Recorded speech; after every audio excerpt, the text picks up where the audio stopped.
But in one way or another, we are so far, globally, we are so far above the population and the consumption levels which can be supported by this planet that I know in one way or another it's going to come back down. So I don't hope to avoid that.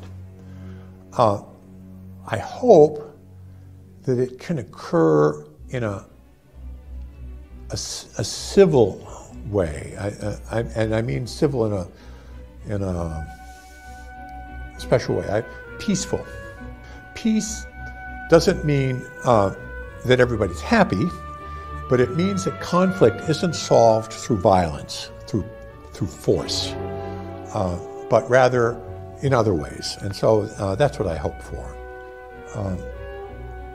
That we can, I mean, the planet can support something like 1 billion people,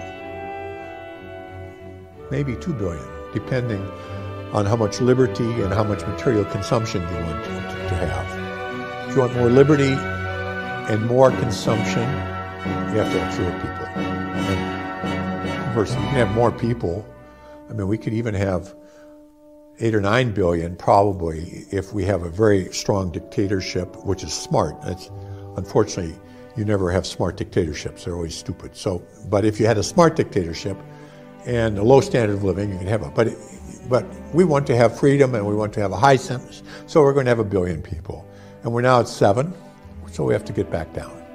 I hope that this can be slow, relatively slow, and that it can be done in a way which is relatively equal, so that people share the experience and you don't have a few rich, trying to force everybody else to deal with it. So those are my hopes. I mean, these are pretty pessimistic hopes, but that's what lies ahead. Let's take a look. First, we've got population. Now, the world today has 6.8 billion people. That's headed up to about 9 billion.